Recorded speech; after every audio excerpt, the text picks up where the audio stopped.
Assalamualaikum warahmatullahi wabarakatuh. Hai solih-solihah KBTK ya Bunaya. Bagaimana kabarnya hari ini?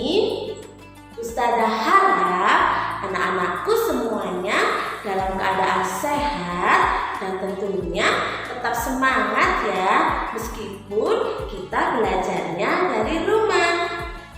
Hari ini Ustazah Fitri akan menceritakan kepada kalian tentang kisah Nabi Daud alaihi salam. Yuk kita simak bersama yuk. Nabi Daud alaihi salam adalah keturunan Nabi Ibrahim yang ke-12. Beliau juga seorang raja. Ia dikenal sebagai raja yang begitu kuat dan perkasa. Nabi Daud adalah ayah dari Nabi Sulaiman, nabi yang begitu dikenal karena luasnya ilmu dan kerajaan yang dimilikinya. Dalam Al-Quran juga dikisahkan tentang Nabi Daud.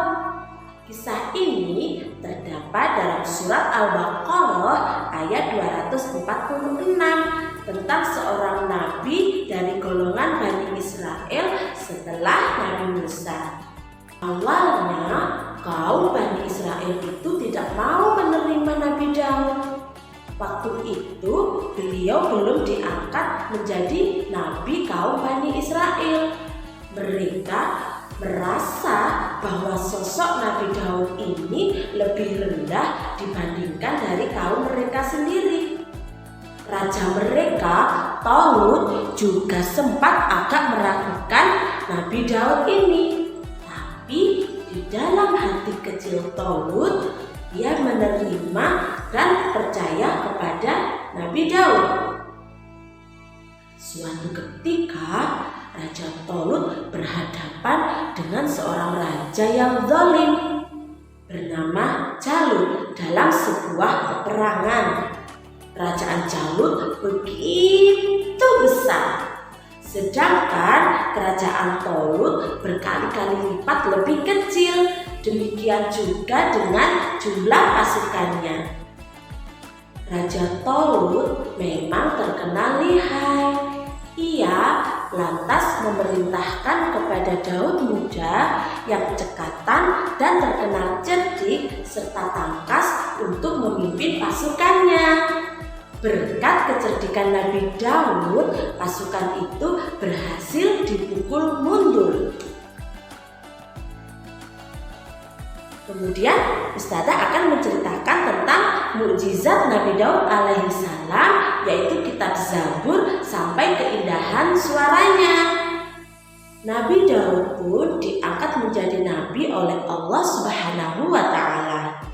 Nabi Daud terkenal dengan suaranya yang merdu dan belum ada yang menandinginya.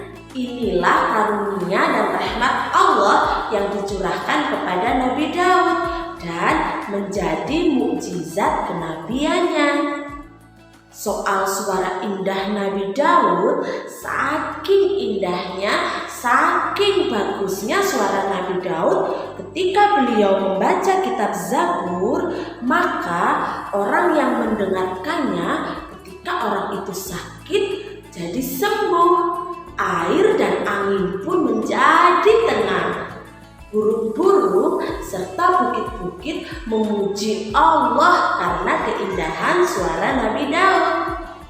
Selain itu, mukjizat yang lain, Nabi Daud juga bisa melunakkan besi. Ia dapat membuat benda-benda yang dikehendakinya dengan izin Allah. Hal ini sesuai firman Allah dalam Al-Quran surat Saba tentang mukjizat Nabi Daud, yang artinya sesungguhnya kami telah memberikan kepada Daud. Lalu kami berfirman, hai gunung-gunung, bacalah tasbih berulang bersama Daud. Begitu pula burung-burung. Dan besi itu kami jadikan lunak di hadapannya. Buatlah serta tenunlah baju besi, lalu kerjakan amalan yang soleh. Sesungguhnya Allah melihat apa-apa yang kamu kerjakan. Quran Surat Saba ayat 10-11. Nabi Daud pun wafat pada usia 100 tahun lebih 6 bulan dan beliau dimakamkan di Baitul Maqdis. Itulah kisah Nabi Daud, seorang nabi yang perkasa tetapi memiliki hati yang rendah, hati yang baik. Nah, dari kisah ini semoga anak-anakku semua dapat mentauladani sifat Nabi Daud dan dapat mengambil hikmah dari kisah Nabi Daud ini. Akhirnya Ustazah akhiri dulu ya cerita Ustazah sampai di sini. Insya Allah minggu depan akan ada kisah-kisah Nabi lainnya yang tidak kalah seru dan tidak kalah hebat. Ustazah akhiri. Billahi taufiq wal hidayah. Wassalamualaikum warahmatullahi wabarakatuh.